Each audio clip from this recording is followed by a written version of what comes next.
Hey, messy people. It's Everything's Messy podcast. Oh my goodness. We have had just an explosion of guests and lots of messy stories, lots of great information in the physical fitness part, in the nutrition part, mindset, goals, chronic illness. Man, we have been covering it all. We are going to pivot a little bit and not really off topic. It's still in alignment. But these next two, this one coming up right now with Kevin Palmieri from Next Level University. And then next week is Alan Lazarus, also from Next Level University. These two guys, man, they are all about self-awareness, self-improvement, getting it on the line, making sure you level up to that next, thing you're trying to get a hold of. Really, really incredible. They're doing amazing work on their own podcast, and I'm very excited to share them both. They each have a messy story in their own right, and so it'll be a part 1, part 2, but it's really, very in line with what Everything's Messy is doing. I really hope that you enjoy it. I hope you go give them a listen, and just let me know what you think. And also all of our other wonderful, wonderful guests that we've had and all the amazing information that's been out there. I hope you've enjoyed that as well, and we are just going to continue to get messy. 2 things. I had forgiven him. Wow. And I had empathy. And I think the empathy for me was the fact that he didn't do the work on himself that I had done on myself. And I think I felt bad. I do. I think there was a piece of me that felt bad for villainizing him for as long as I did, when maybe he didn't have the competence to even handle the situation. I don't know. Hey, welcome to Everything's Messy podcast, where we celebrate the beautiful but messy life experiences that most, if not all, people go through. Get ready to embark on an exciting journey through the raw and unfiltered stories of everyday people. Here, we dive into messy realities of life, from making messy mistakes to triumphs and everything in between. Are you sensing a theme? That's right, it's messy. But this just isn't about the mess. It's about finding strength and resilience in the midst of it all. We'll explore how health, fitness, and wellness play a crucial role in navigating life's twists and very messy turns. And we'll challenge conventional systems, because sometimes the most unconventional paths lead to the greatest discoveries. Join us as we embrace the messy, beautiful, and endlessly fascinating stories. Each episode is a testament to the power of our messy journeys and the beauty that emerges from the mess. So grab your favorite beverage, coffee, sparkling water, whatever it may be, and prepare to be inspired. Are you ready? Let's get messy. Hey everyone, welcome to Everything's Messy podcast. I am your messy host, Sarah Wilson. I have with me today Kevin Palmieri. Welcome, Kevin. Sarah, thank you so very much for having me. I am excited to chat and see where we end up in this messy mess of a journey. Yeah, so founder of Next Level University and global top 100 podcasts and a podcast coach. That's a big plate. There's a lot going on. We do an episode every single day, so I'm doing a minimum of 7 podcast episodes a week, but it's a cheat code because I feel like I've gotten the opportunity to learn more than any of our amazing listeners have. It's a cheat code to be on the mics every day. Wow, that's incredible. I do 2 interviews a day, and I sort of stack them because I only release 1 a week, and that stresses me out. So the fact that you're doing 7 a day, that's really incredible. So everybody knows you're obviously here at Everything's Messy podcast because you have a messy story. So why don't you take us to how that started? Yeah, so I was raised by my mom and my grandmother. My story starts early with not knowing who my dad was.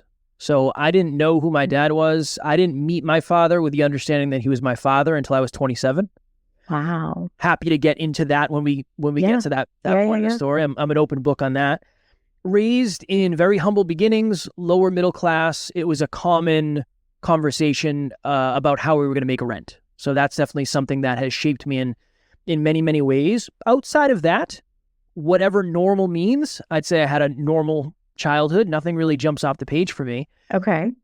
Things started to get potentially messy in high school, because in high school, I realized that I did not want to go to college. It just didn't make sense to me. I felt like everybody was doing it because they thought they were supposed to do it. And I just didn't know what I wanted to do with my life. And I didn't think putting myself into massive debt to find out was my journey. Sure. I decided against it. And I got my first big boy job pumping gas at the local gas station.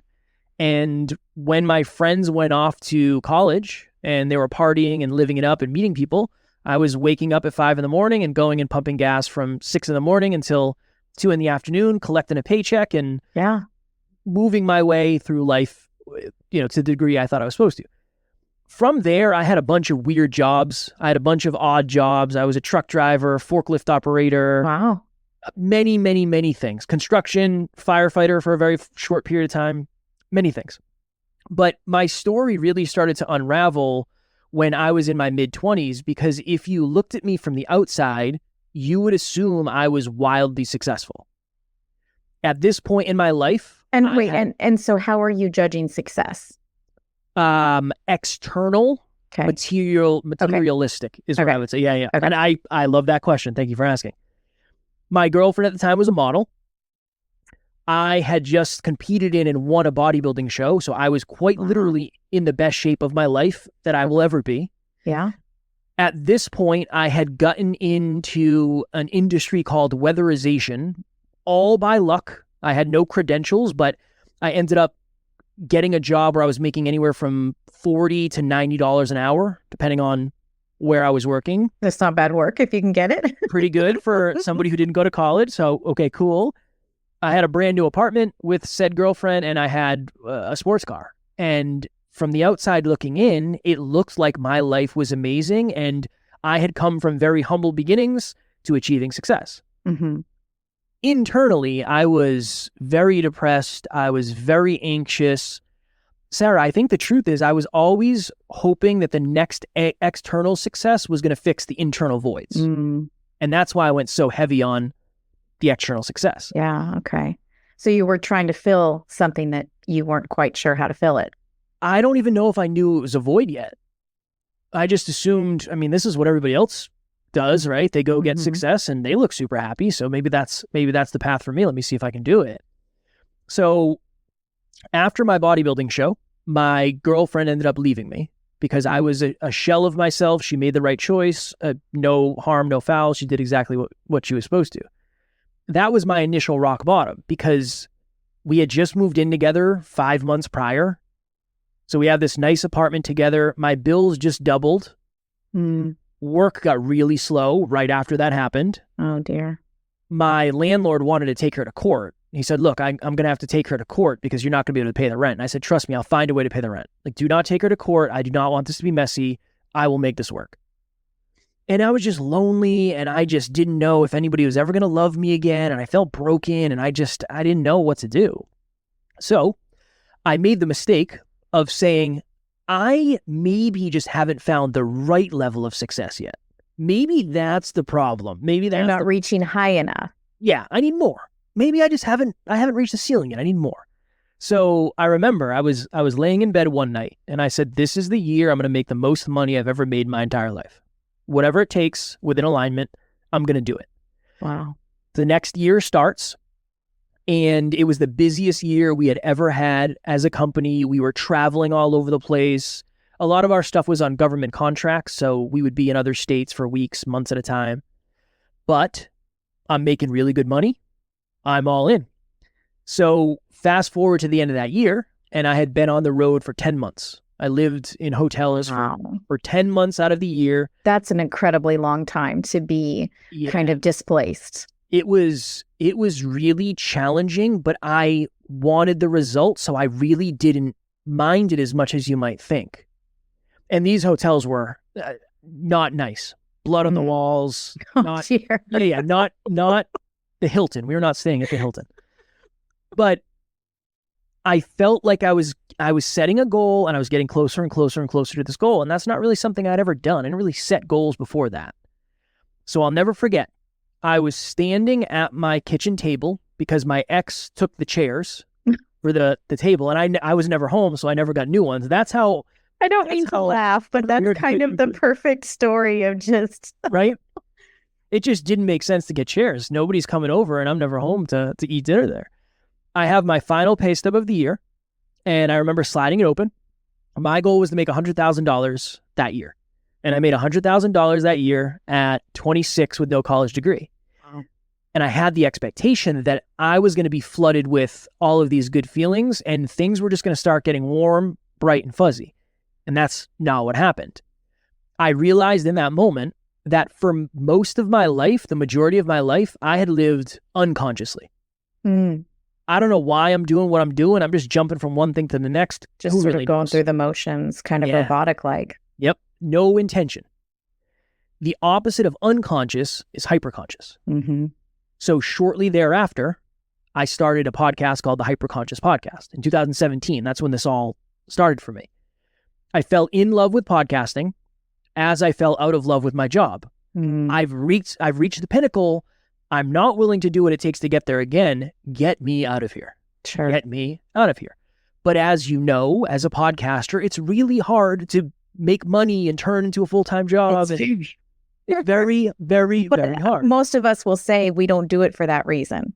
We do it because we have a love of the mic and we want to be out there talking to people and hearing their stories. Yeah.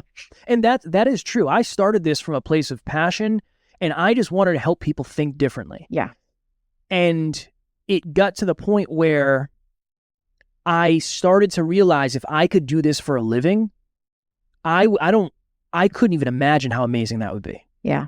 I couldn't even imagine. I couldn't fathom that. Wow, that would be the most amazing thing in the world. So I start calling out of work. Don't do this. This is not advice. I start calling out of work. I start leaving the job sites early. I start showing up late. I'm just not the employee that I once was. I don't care. I'm done. Yeah. I'm checked out. And it got to the point where I was, at the time I lived in New Hampshire. I was working in New Jersey, which is like 6 hours from where I lived at the time. And that's quite a commute. Yeah. That was, I did a lot of driving. The longest commute I ever did was from Massachusetts to Virginia.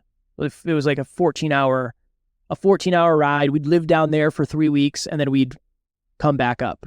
I'm not a stranger to that. My husband, when we lived in Colorado, he commuted from Colorado to California. So my goodness. So I understand the pain that comes with that. Well, we would see him. He would come from California to Colorado maybe once a month because it was just so hard if we were lucky. So. Yeah, it's brutal. It's brutal. And shout out to anybody who does that. Yeah. Good for you to be able to do that. I hung on, but I couldn't hang on much longer than that. So I was in a hotel room in New Jersey and I think it was probably a Monday or a Tuesday. It was early in the week. My alarm clock went off at 5:30 in the morning. Ready for work. Here we go. I sit up. I slide to the edge of the bed. I've done this 1,000 times. This is just another day. But that morning, the best way to explain it is there was 10 televisions on in my head at the same time, and every single one was on a different station. Wow. One is saying, you're stuck here forever. Yeah.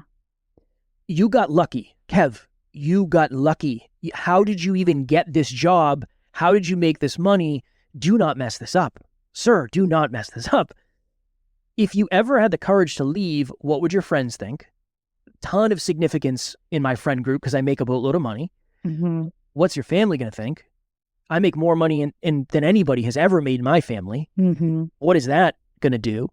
And the loudest thing for me was, do you really think you're going to be a podcaster? That's your plan B.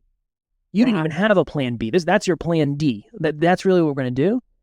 And it was in that moment, Sarah, where I thought to myself, if I take my life, I will take all these problems with me and I won't have to worry about this anymore. Jeez. And I'm 6 hours away from anybody who cares about me.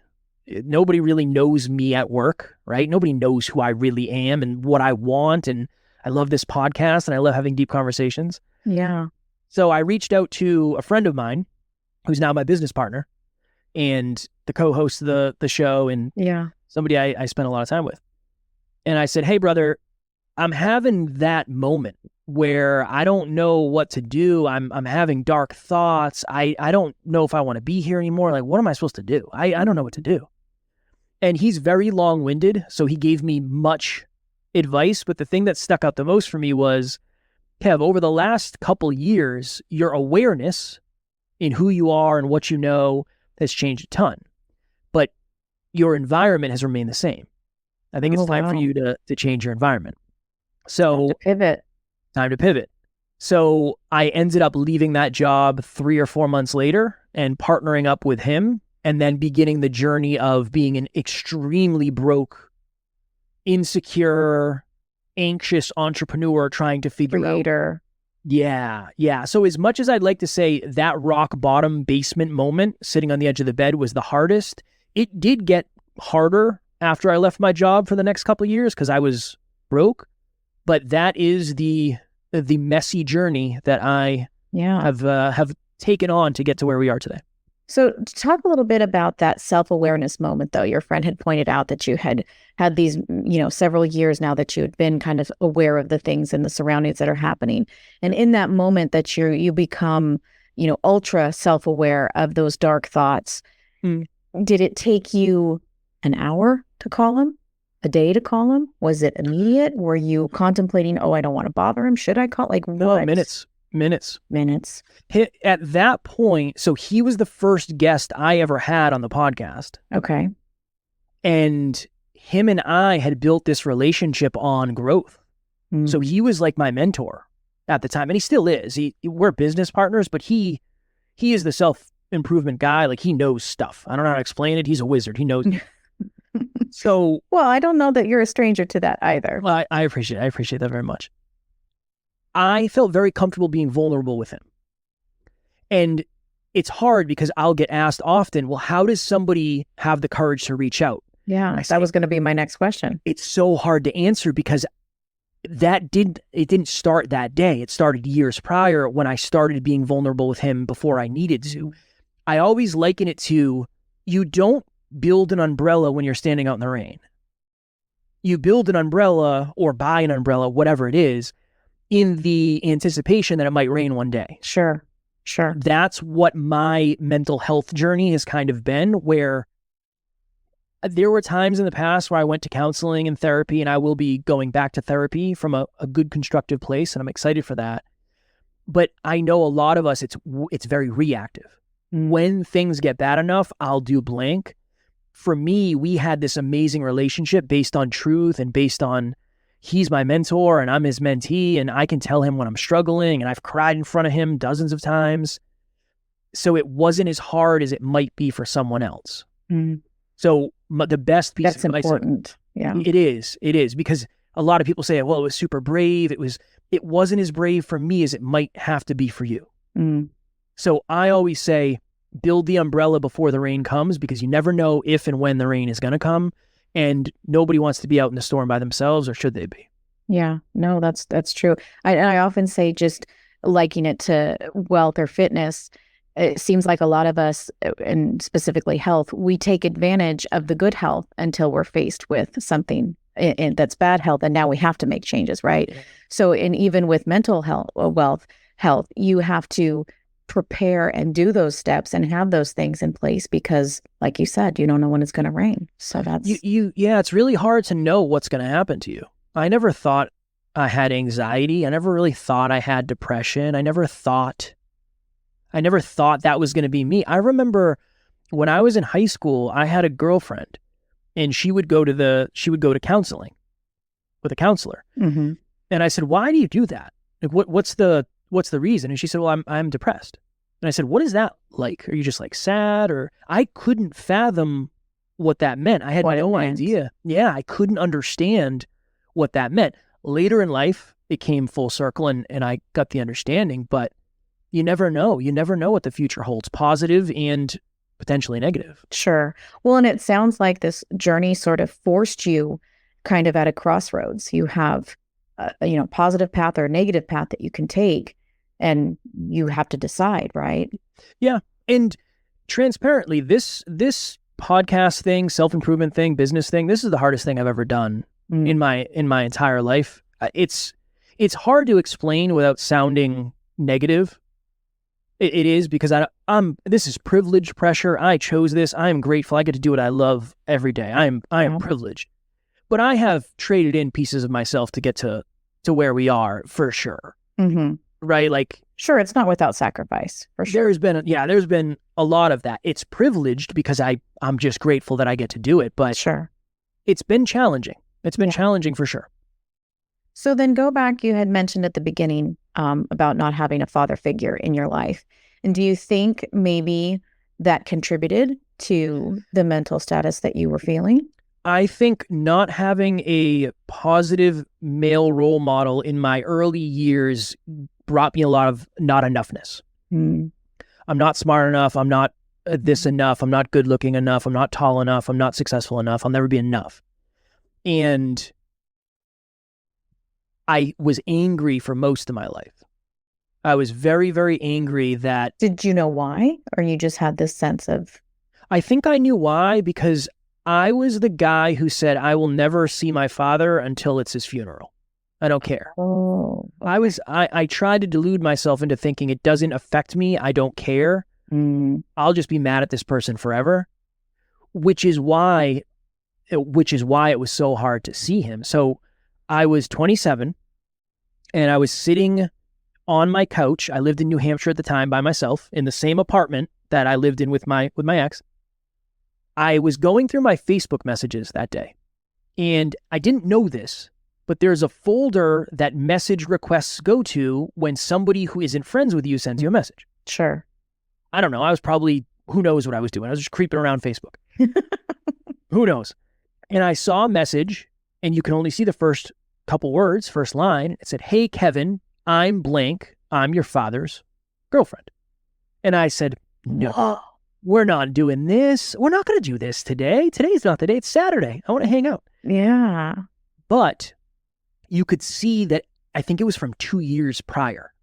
So that message had been sitting in that inbox for 2 years. It might have even been 3. It was several years.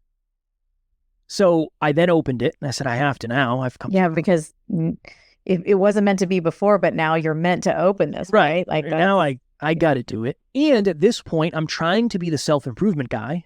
So if my identity was somebody who's really into self-improvement, what would I do? I'd read this thing, right? Sure. I'd read this thing. So I pop it open. All right, let's do this.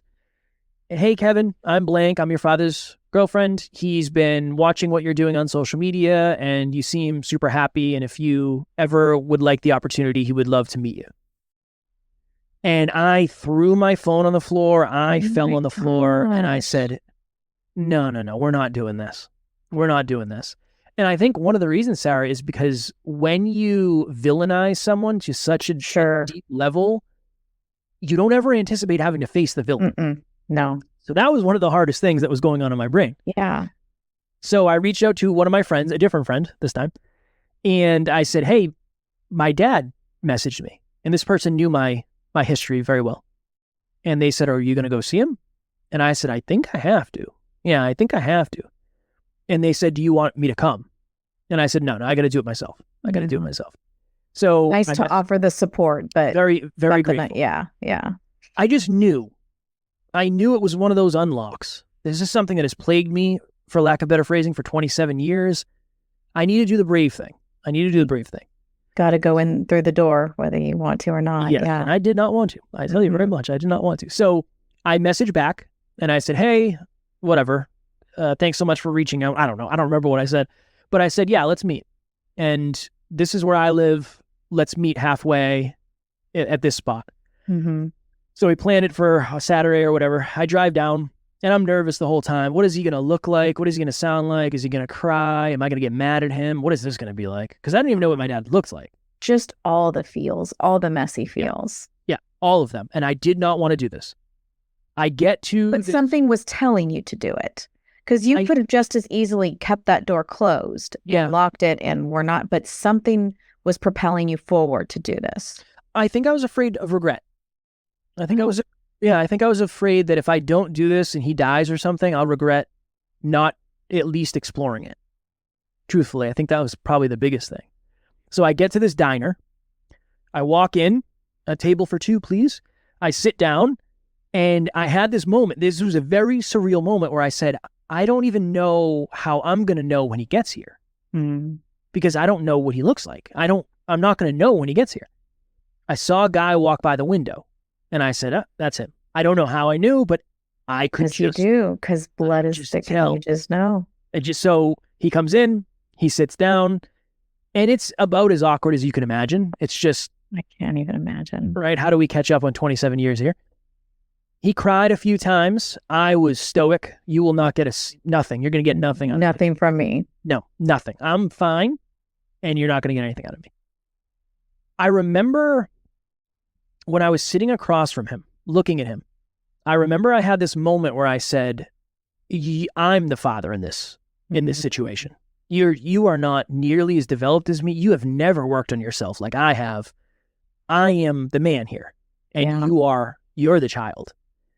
And leaving that day, I had two things. I had forgiven him. Wow. And I had empathy. And I think the empathy for me was the fact that he didn't do the work on himself that I had done on myself. And I think I felt bad. I do. I think there was a piece of me that felt bad for villainizing him for as long as I did, when maybe he didn't have the competence to even handle the situation. I don't know. That's a really big place to get to, though. I think that's a really big, to arrive at that. I think that says a lot. Well, I appreciate that. I think the other piece of me too is thinking maybe I probably was better off without him. There was that piece of me. So we exchanged numbers, and I said, yeah, let's see what we can do with this. Let's see if this is something we can work on. And that I ended up seeing him. I went to his house, I think twice after that. And then I had a real moment with myself where I said, honestly, I'm not willing to do what it takes to facilitate a real father-son relationship. I'm not going to do that. I'm good. I feel like I got the lesson. I feel like I got the closure. And for me, I don't have the time in my life where I'm going to make this a priority. I'm married now. I have a business. Yeah. I can't imagine picking up where someone thinks we should pick up when you don't understand me at all. No. So that was probably, I don't know, 2 years ago. So I haven't talked to him in 2 years since then, but one of the best things ever of all time that I've done for sure. And I mean, that is all of the messy and all of the feels for sure. Okay. So I have to ask, as a mom, what did mom say? My mom has always been of the go do what you feel like you need to do. That's good. Yeah. If you want to see him, see him. If you don't want to see him, you don't ever have to see him, but I will never judge you either way. Yeah. That's a good mom. Yes. That's good. I'm very blessed. That's wow. What an amazing story. So let's pivot a little bit now and then talk about this, incredible podcast. I have to bow down. I appreciate it. It's so it's obviously a passion and a labor of love that's come to be. And did you imagine the success that you've had with it? No. I have no idea how I got to where I am. Many days, a lot of it's been Alan. A lot of it's been my business partner. That's nice of you to credit him. I didn't want to in the beginning. It was very hard for me to, because I was scared what that meant. Does that mean I didn't bring any value? Does that mean I couldn't have done this without him, or could have done this without him? Truthfully, I couldn't have. I'm aware of that now. A lot of it was him and he's a visionary. He knows what's going to happen. He just does. I don't get it. I was always the person who had imposter syndrome, and I was always the person who never felt enough. So a lot of the battles that I've struggled with to get here are just believing I'm good enough. And that took me 150 podcast episodes to feel like a pretty decent podcaster, maybe not even confident enough to feel like I knew what I was doing. It took me hundreds of coaching calls. I still have moments where I doubt myself before coaching calls, and I've done thousands of coaching calls. I still have that moment of, can I add value? Occasionally I get that before I guest on a show, and I've done close to 1,000 guest appearances. Wow. I have that moment where it's like, well, what am I going to say? What am I going to say that hasn't been said? Or why do I belong here? I have those very small moments. It still pops up from time to time. But at the end of the day, Alan and I were both raised by women. His father passed away in a car accident when he was 2. Oh, wow. And we both have a very deep belief that if I had self-improvement in my life, I never would have got to where I was. And that is the labor of love for us. I want to be a balanced man who tells you like it is, but doesn't do it from ego. Sure. Right? That's really the goal. Really enlightened, though. That's a huge. Most of our audience was women in the beginning. Yeah. So I learned very quickly that the motivational that type of that frequency just isn't gonna work to help our audience. And honestly, that's not who I want to be anyway. Sure. Well, but that's huge that you recognize that vibration that it's coming in on. I mean, that's really big. Yeah. And I just, if I could make a comment, what you were saying just a minute ago about imposter syndrome and all of that, as I'm the green one in the room, I have all of that. Yeah, but you're crushing it. Yeah. I was looking at your bio and like all of these things. I'm like, well, my questions are going to be dumb. How am I going to compete? No, you're wonderful. My initial impression when we first started talking was, wow, this person's very dialed in. Oh, well, that's very nice to hear. I appreciate that. And like you, it's a labor of love. Yeah. It absolutely, I hate that it took a heart attack to come to it, but I feel like this is what I'm supposed to do. Do you feel like this is what you're meant to do? There's nothing else out there that you are meant to do. When my wife and I got together, she said, you have to make me one promise. You'll never try to make me be an entrepreneur. And I said, done. Done. I said, the only promise you have to make me is you'll never try to take the podcast away. Because if you do, I'll have to leave. Wow. This is my, I have traded so much. I've traded so much to get here. And the challenging fact of it is we're not even close to where we need to be. Sure. We're successful and things are great, but there's a long, long, long way to go to have the level of impact that we really want to. So that was something we were very honest with in the very beginning. Yeah, this is my thing. I love podcasting. Yeah. I don't even know how I get to do it. Yeah. The fact that I get to talk to so many people and people listen to us, it's just, yeah, I love it. And it's an incredible show. And then, so talk a little bit about the actual coaching that you do. I started in the very beginning. Again, I was broke. So I started coaching people for free on self-improvement. Oh, you listen to our podcast? Awesome.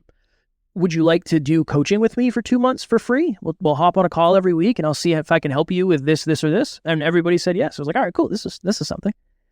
Then I started charging $50 a call and then $75 and then $100 and it was $150. And I was like, oh my goodness, this is wild. Eventually it got to the place where I had a mentor of mine and he said, hey, you need to do podcast coaching. At this point, I was probably like 400 episodes in, 300 episodes in.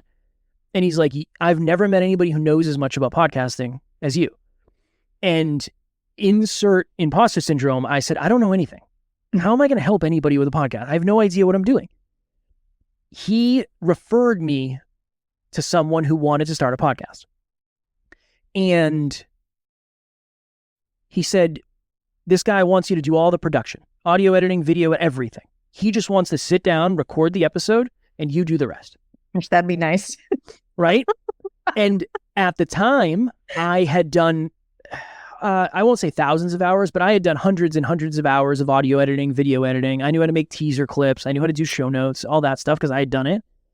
And I said, all right, let me see what I can do. So I ended up going to this guy's place of work. We had like 3 or 4 meetings, and he ended up saying, all right, how much is it?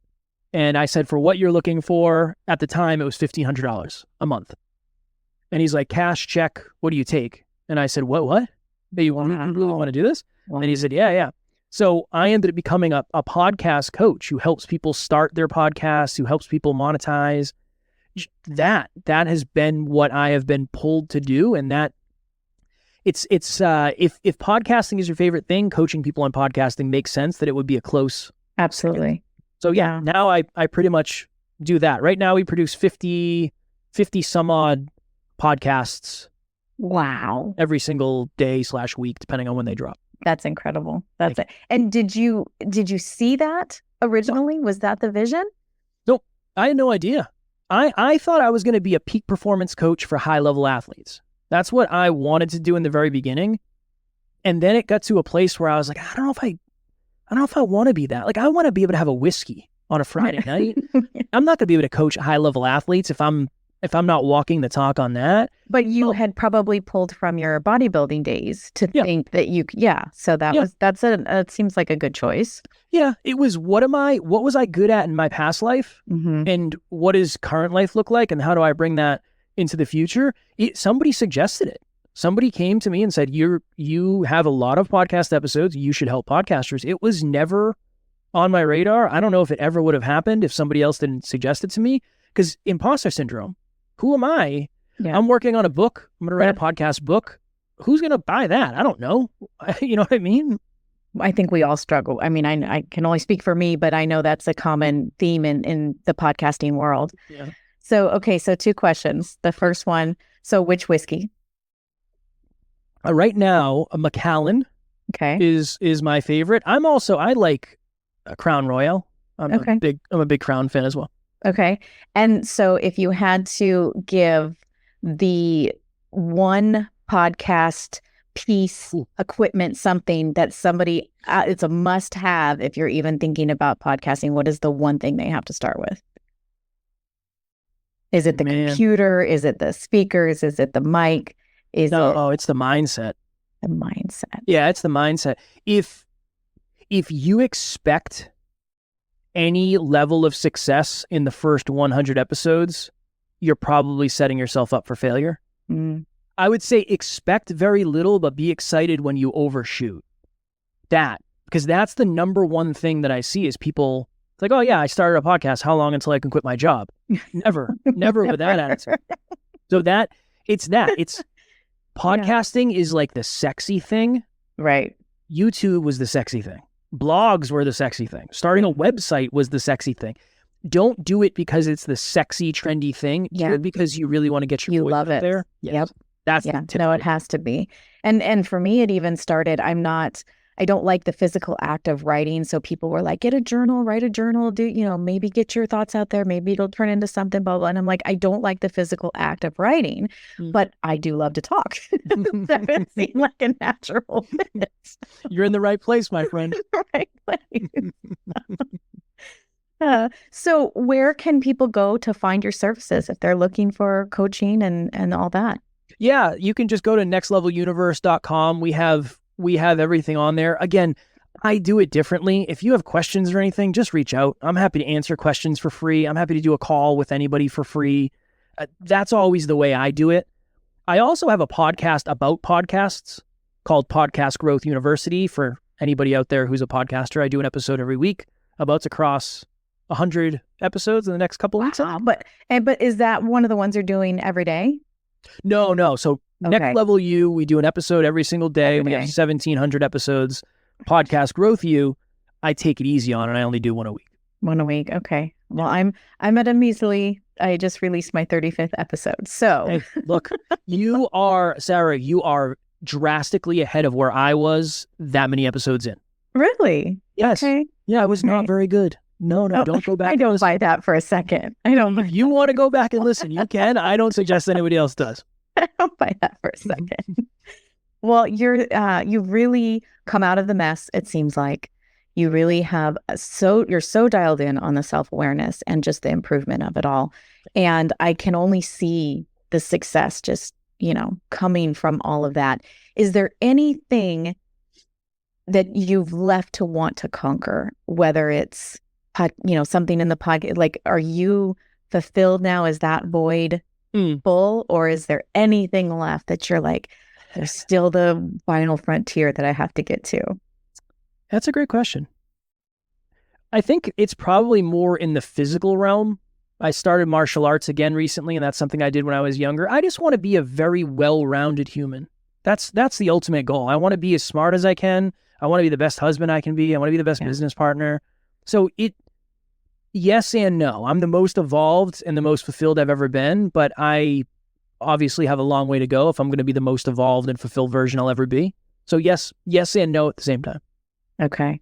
All right. And then last, I have each of my podcast guests leave a question for the next guest. Ooh. And then you will tell me a question for the next guest. But your question is, what is the last thing that you did that was so much fun? You were laughing stitches through the side. Like, what was the last experience that you had like that?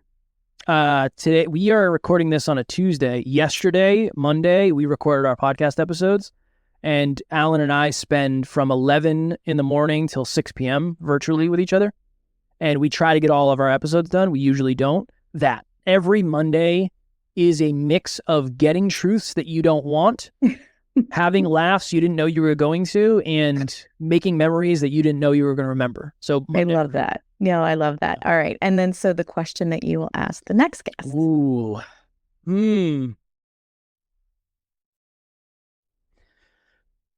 Okay. It's going to be a tongue twister for you, maybe. Okay. You'll hammer it, I'm sure. You know how we always say, what would 35-year-old Kev tell 25-year-old Kev? I like to change it and say, what would 75-year-old Kev tell 35-year-old Kev? Okay. I like that question. Okay. That's a good one. All right. And do you have an answer for yourself?